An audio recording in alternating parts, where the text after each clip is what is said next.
Cool.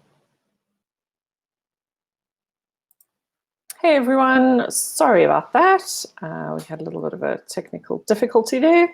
I'm hoping, except now I see this one isn't streaming, so we'll have to just load that into the Facebook group as soon as we're done. So sorry about that. Welcome everyone who is here live. Had to quickly set up an additional event, so glad that we could just get that running. So welcome to day 3. Excited to have everyone here.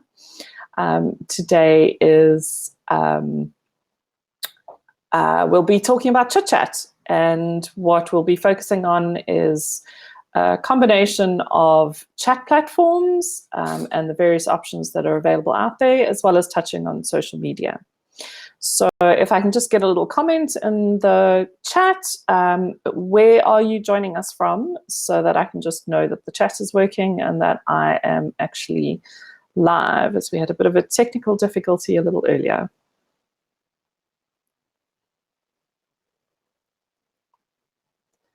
Yay, thank you, Kim. At least I know everyone can hear me.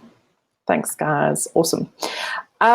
We are going to try and ask you, if you do have any questions, to please use the Q&A box. This is mainly because we're still testing this platform, and we just want to see how the different reports come through if we use all the different options on the ME platform. I would also love to have your feedback. You can either pop it in the chat now, or you can pop me an email on your feelings about the AME platform and if you like it or not. We've also added a couple of polls into the event, so specifically around the topics that we'll be talking about today. So would love for you to vote on those polls and just let us know a little bit more about you. So without further ado, I'm going to share my screen, and hopefully this time it works. Oh, joys of technology. We can't live without it, and we can't live with it. Yay.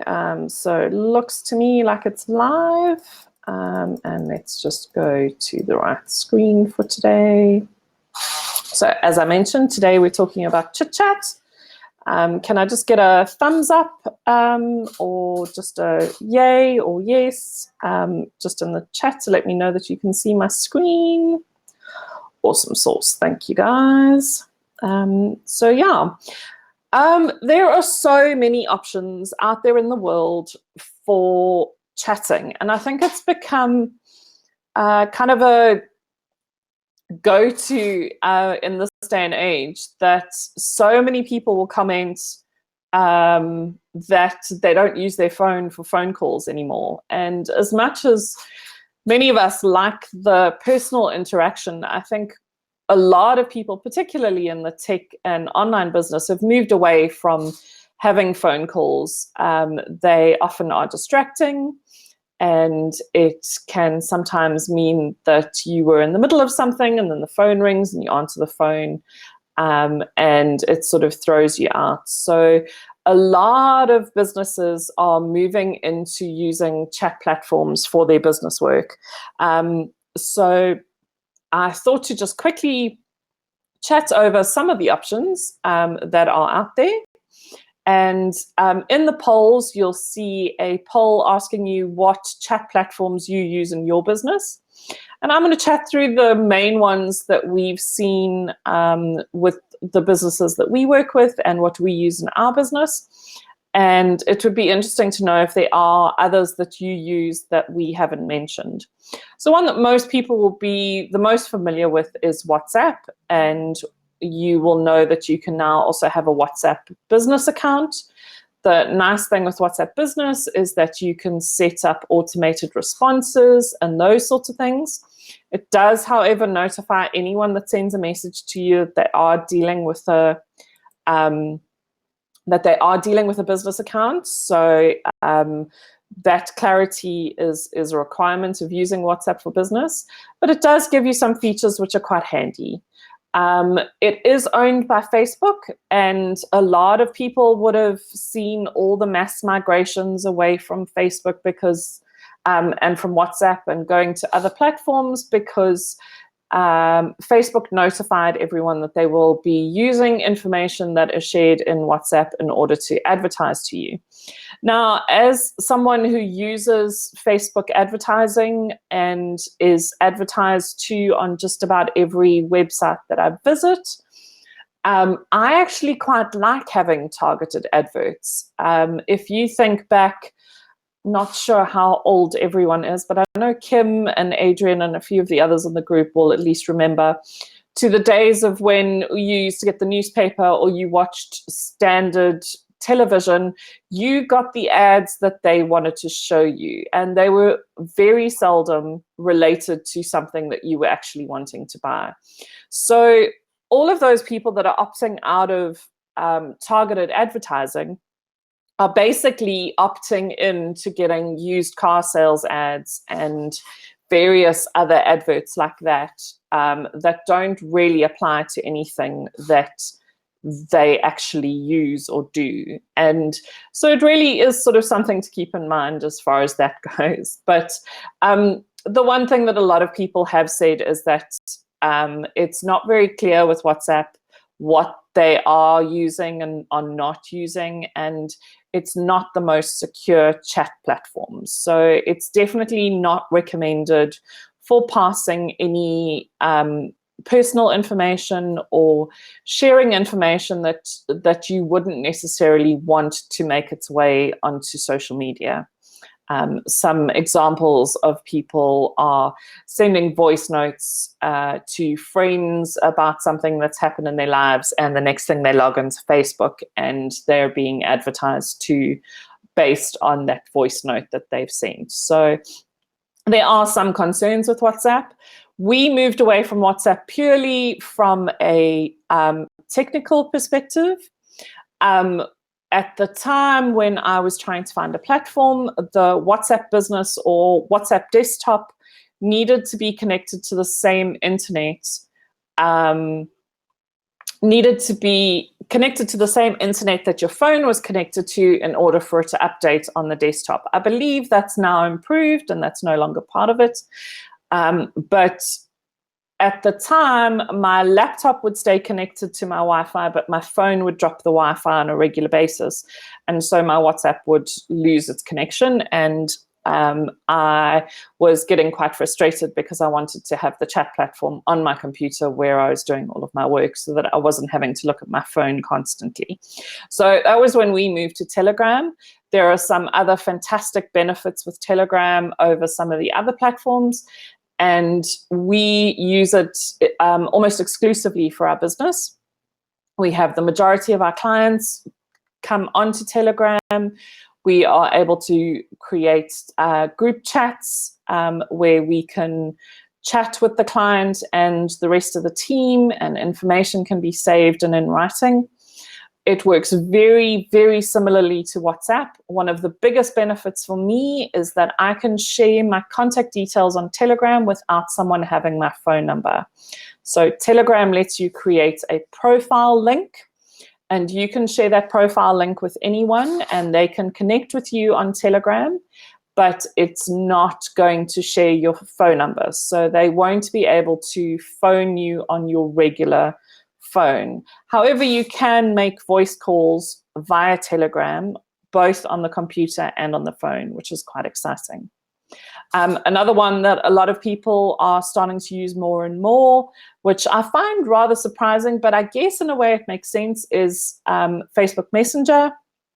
So if you are doing a lot of your networking and those sorts of things on Facebook, you may end up doing quite a bit of chatting in the Facebook Messenger app, and then moving clients onto email or your website or those sorts of things. So those are the quite popular ones. The other one is Microsoft Teams, which also very similarly to all of the others allows for chats, allows for voice notes, I believe, and it is quite well integrated into the Microsoft 365. So if you go the Microsoft route for whatever reason, Microsoft Teams is slowly but surely catching up with everyone else. I haven't even mentioned Google Meet because they are so far behind the Telegrams and Teams and WhatsApp functionality that they're hardly even worth mentioning. If you are in the Google sphere, it can be quite a nice option for connecting with people. However, it's just not as robust as some of the standalone chat platforms are at this stage. I've left Skype there because it's the one that most people are super familiar with.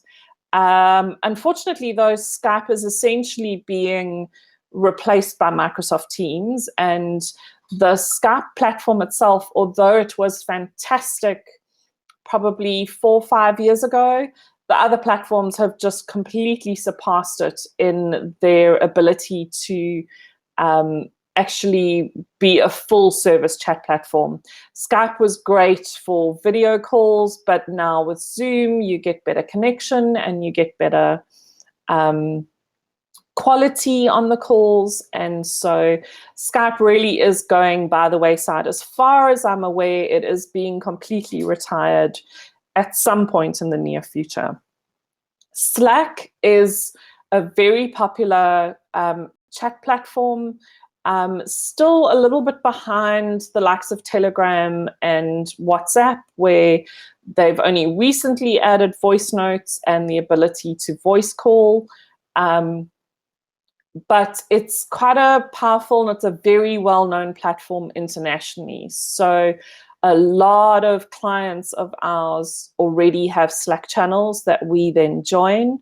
It is quite a nice option in that you can have multiple accounts in the same app. And so you can switch between accounts on Slack, but very, very similar to Telegram or WhatsApp, where you would just have sort of separate channels that you are following. Slack is, what's interesting is a lot of tech companies use Slack as their help assist as well. So it is probably one to sort of get used to and get to know a little bit.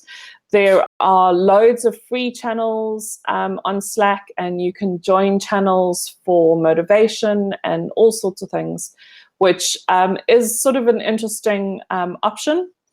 The other benefits, sorry, just swinging back to Telegram, is you can create channels on Telegram similar to admin groups on WhatsApp, where only the admins can post. However, the group sizes on Telegram are unmatched anywhere else. So a Telegram channel can have up to 800,000 followers, and a Telegram group can have 250,000 members in a single group, which is quite nice. I know WhatsApp, I believe, limits the group numbers to 50. It might have gone up slightly. So the numbers on Telegram are just incomparable, which is why some of the growing political parties have started Telegram channels and Telegram groups, because they can get quite a lot of engagement for a very large group on Telegram, which is quite a nice option. I've also just mentioned Signal and Voxer there. Signal, again, is a competitor to WhatsApp and Telegram. Very similar. It does, however, require you to use your phone number to sign up, and contacts need to have your phone number in order to connect with you. Works very similarly, also independent, not owned by any of the bigger players, and has a lot of the same functionality. A lot of people, when they were migrating away from WhatsApp, went to either Telegram or Signal. I have a Signal account, but I can't say I've really used it much. So I can't really comment too much on it, but I just thought to mention it because it is one that does come up fairly often. The other one to mention is Voxer. Voxer advertises itself as a walkie-talkie app. And Voxer is very much geared towards voice notes. So a lot of the business coaches overseas use Voxer. It's often a benefit of a VIP access to their course or something like that, that you can voice note a message across to your coach and they can voice note the answer back to you. I've used it with a couple of clients. I can't say I'm the biggest fan. The app itself on the phone is great, but doesn't really have a desktop app, and you need to access it through social media, through your browser. And I just found it a little bit clunky and not the easiest to work with on a computer. But it's a popular option. It's one that you will hear quite a lot of. So that is just one to sort of keep in mind and know about should you be working in an online business. So do we have any questions on chat platforms? I'm going to go have a look quickly at the polls and just see what some of our answers are. So clients are using, we've got WhatsApp, Telegram, Slack. Not very many people using Teams or Facebook Messenger for work. I'll give it a minute or two just to check if there's any other questions.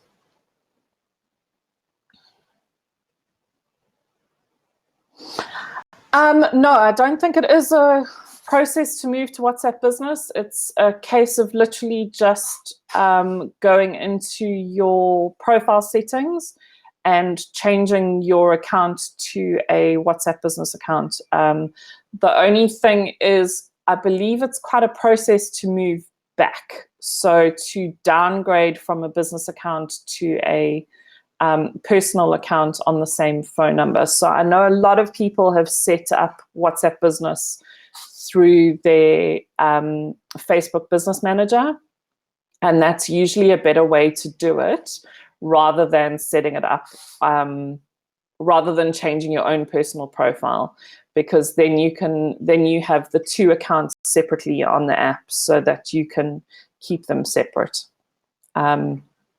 I'll admit I don't have a WhatsApp Business account, and so I can't really tell you. So the information that I'm giving there is really what I've heard from other people that have had WhatsApp Business accounts and have moved around between that. But from what I understand, the easiest way to set up a WhatsApp Business account is to do it through your Facebook page, through your Facebook business Facebook account on the platform.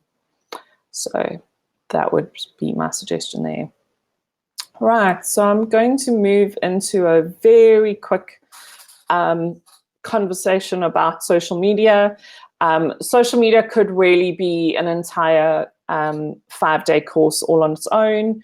I really just want to touch on the various social media platforms, who I feel they are best for, and give you some guidance on how to decide where to focus your social media for your business. So the one that everyone sort of knows about automatically is Facebook. Most people are on Facebook. However, Facebook is a walled garden, as my husband loves to call it. So it's really not recommended. And I'm actually going to talk about it in social media in general, because the majority of the social media platforms are walled gardens.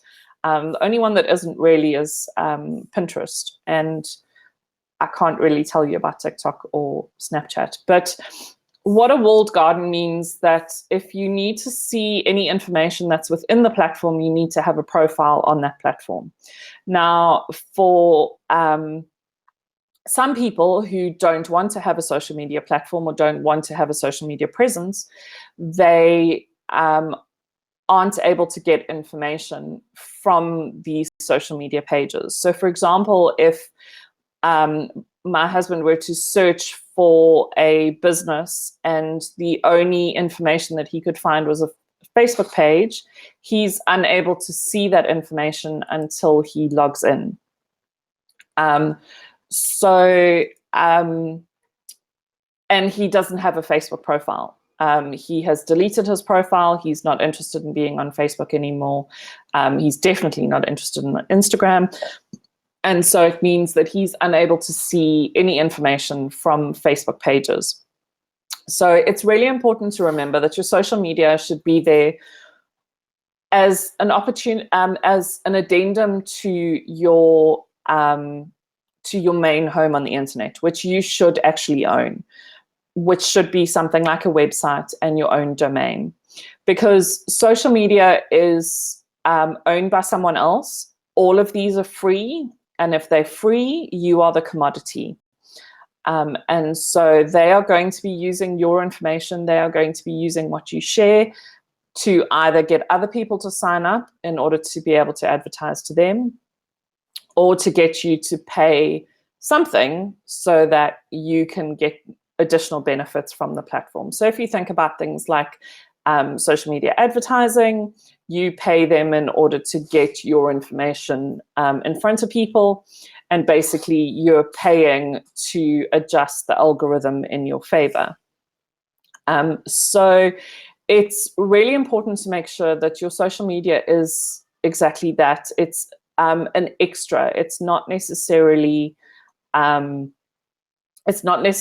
only place that you are on the internet, because they are all walled gardens, and that means that if for whatever reason a person finds you who does not have a profile on that platform, they may not be able to get any of your information or get to know you from that platform. So just something to keep in mind. Kim, I see you've asked a really, really clever question. How many social media platforms should you have for your business? The question there is, where are your ideal clients hanging out? Because I would focus on one, maybe two platforms, and I would prioritize which platform you chose and where you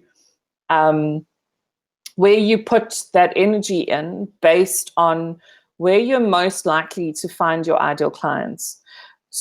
The other angle of that, which is what I pretty much ascribe to, is that I would rather set up a profile on a number of platforms where my ideal client may be, and make sure that I have up-to-date information on all of the platforms and that I am represented everywhere.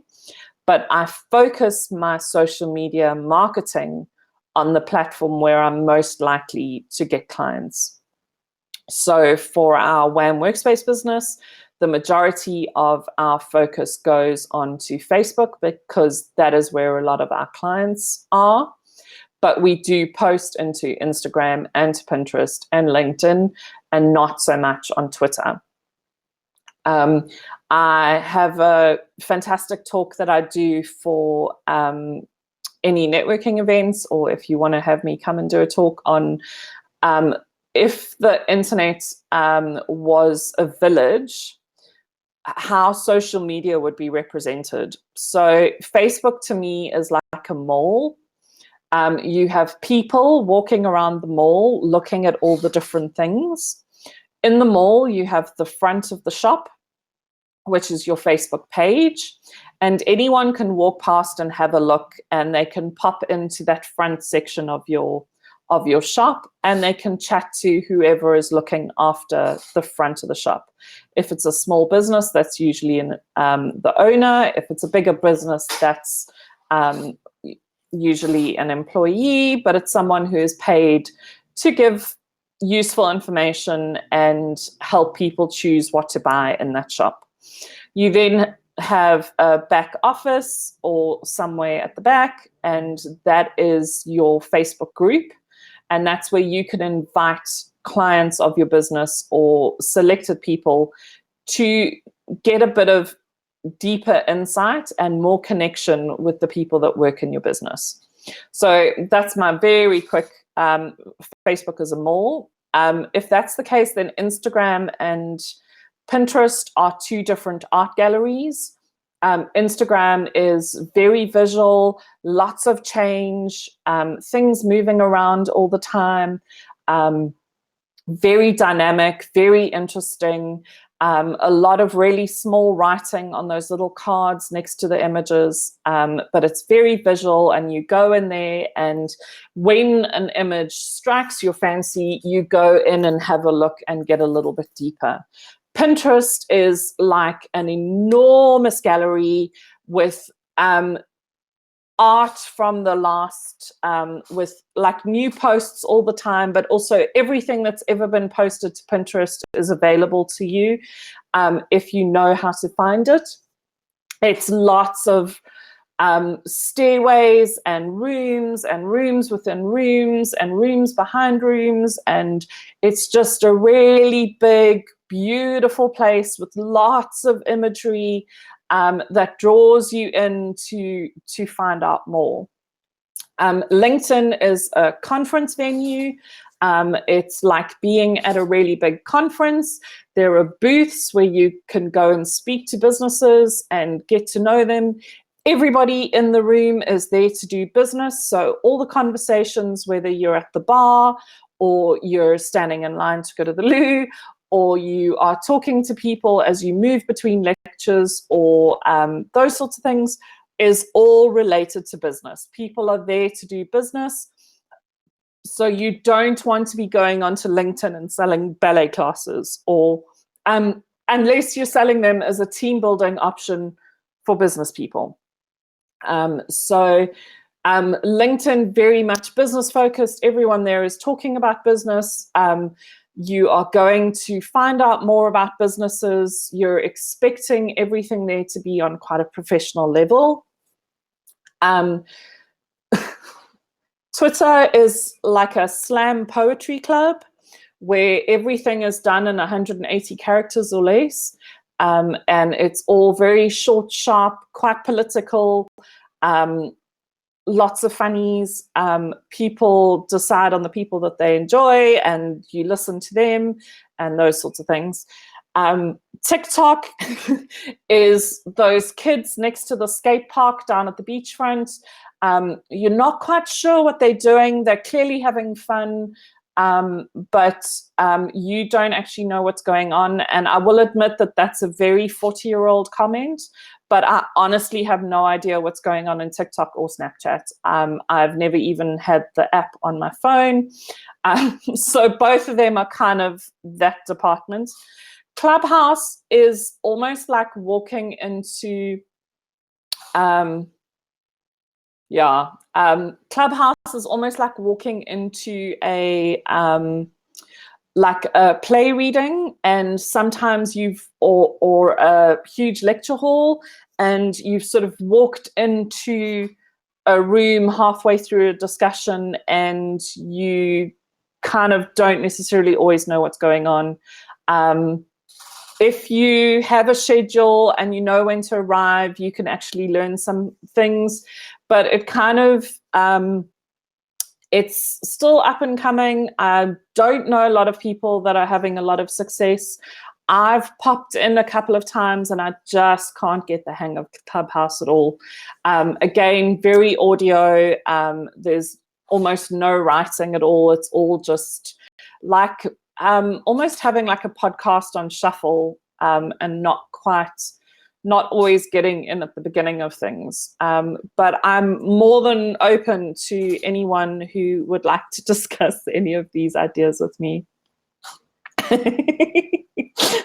I'm glad it makes sense, Kim. And I think when you think of social media like those places, it helps you figure out where you're most likely to find the kind of clients that you're looking for. So someone who is like, the lovely thing that I love about Pinterest is you can find anything that's ever been posted on Pinterest will still come up on searches. I loved what Adrienne said to me when she did one of her Pinterest courses, was Pinterest lives forever. And it's so true, because I, in the middle of lockdown last year, needed to make a 3D dinosaur birthday cake for my then 6-year-old. And where did I go? I went to Pinterest, and I found a step-by-step post on exactly how to cut these 3 round cakes in order to make a stegosaurus in 3D. And only after I'd done all of this did I go and look at when that particular pin had been put onto Pinterest.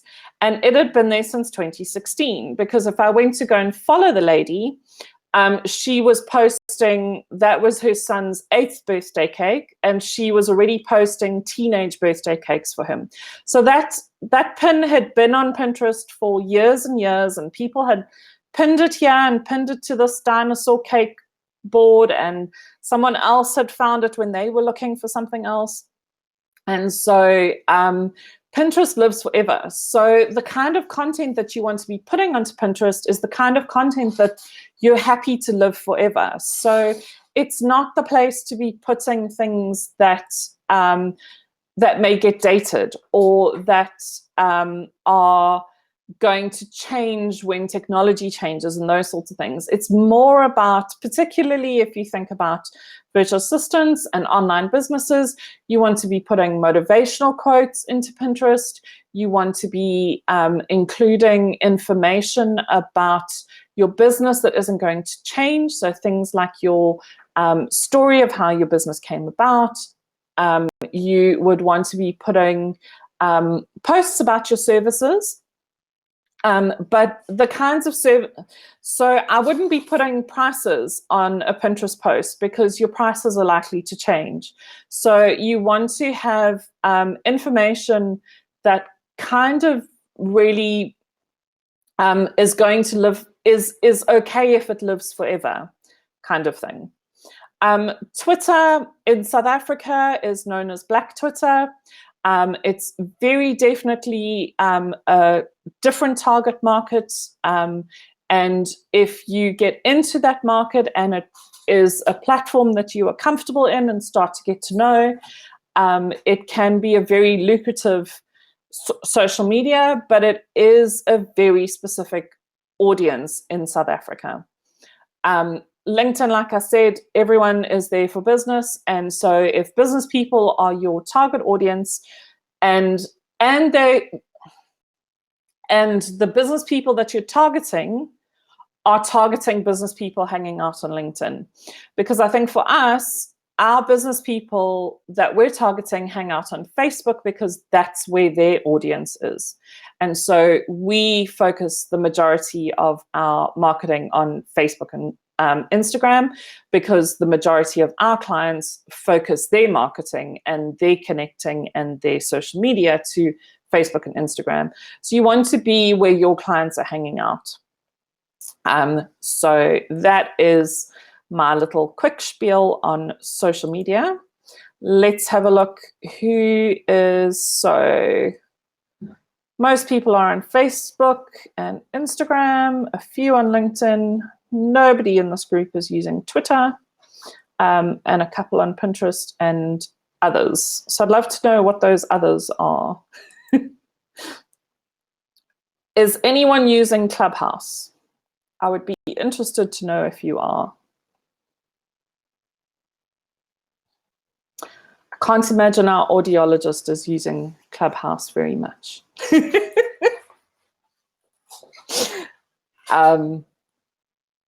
So yeah, I'm just going to very quickly touch on, with regards to social media, and how to find images to share on social media.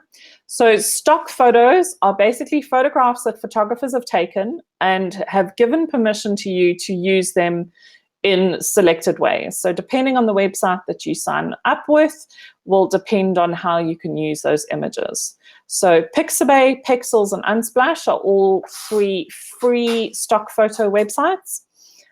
We tend to use Pexels the most. Unsplash has just recently been bought out by Reuters, which means that the majority of people that are used to using Unsplash are kind of going, oh, there goes Unsplash, because Reuters is renowned for not being very forthcoming with stock photos. So we're hoping that they're actually just branching out.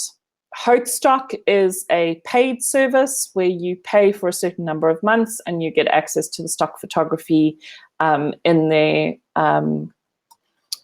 library. Deposit photos also is a paid service, but you pay per photograph that you download. Death to stock is one that I found, which is quite interesting. And they're trying very hard to create stock photos that don't look like anything else that you find on other stock photo websites.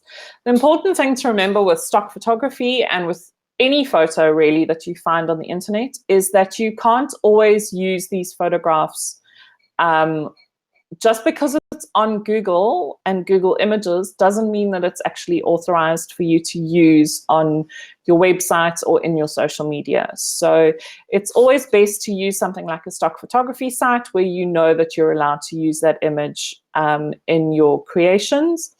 What is nice is platforms like Canva have Unsplash, have agreements with Unsplash, and so they you can search their stock photography and the images are available to you to use on Canva, which is quite a nice option. The best photographs to use on your social media is to work with a photographer to get photographs for your business, whether those are headshots or whether it is photographs of your actual products and those sorts of things. So I highly recommend that you do use these options. I see Kim has asked, how do you give image credit? I generally, the majority, certainly Pixabay, Pixels, Unsplash, they request that you give credit, but it's not a requirement. What I tend to do when I use the images on a web page is I will use the default name of the image, which does reference the photographer who took the image.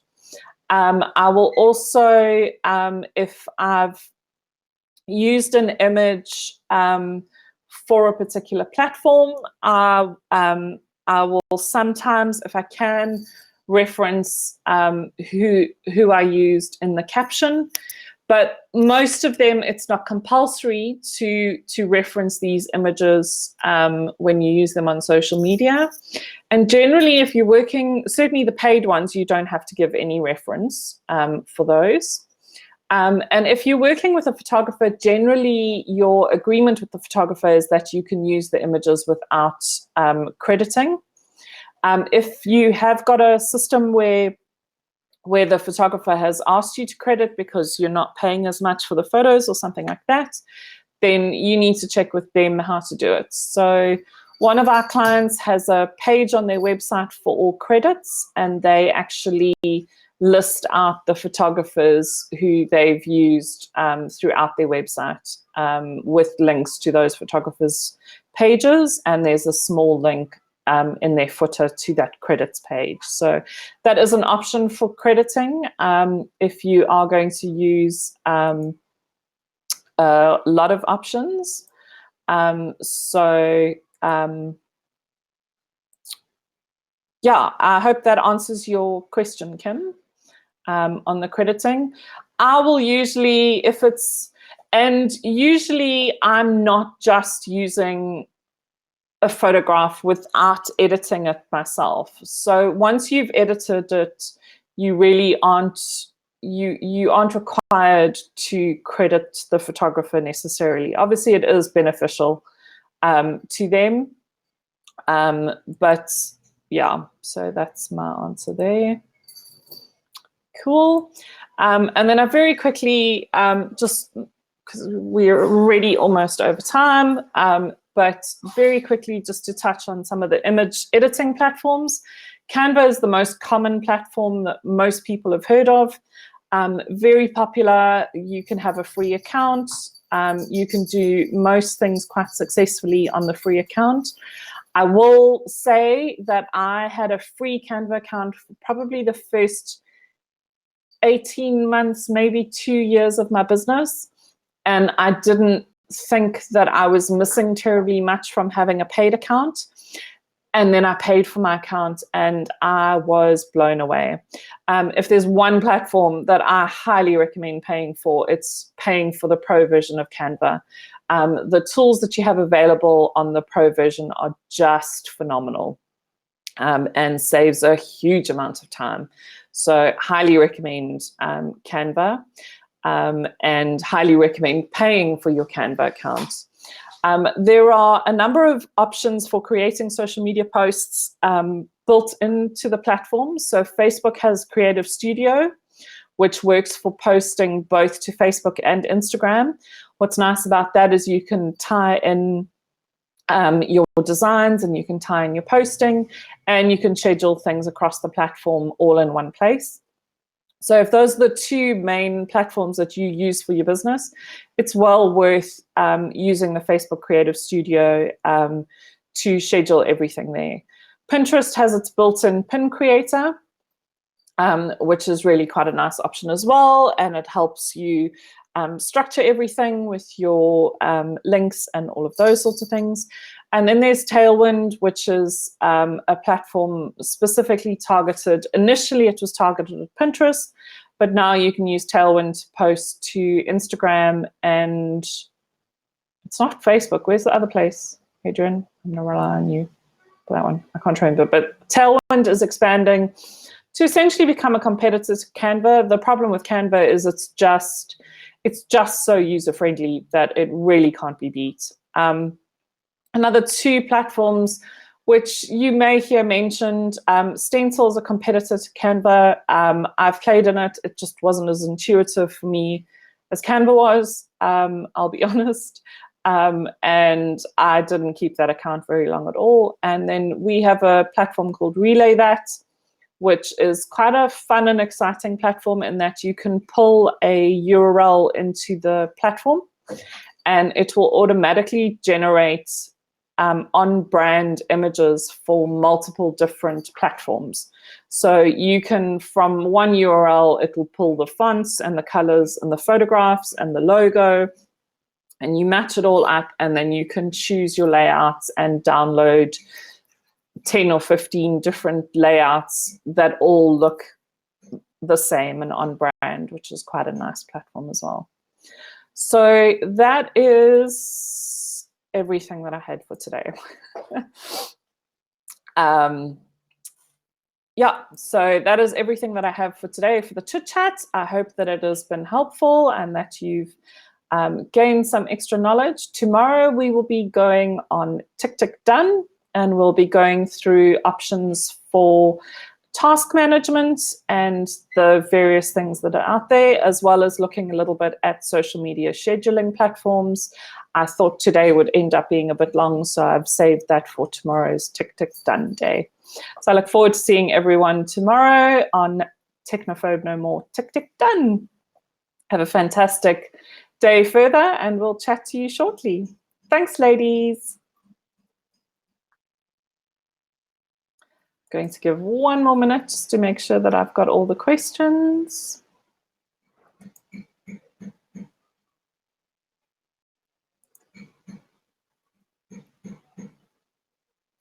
Thanks, everyone. Have a good one. Bye.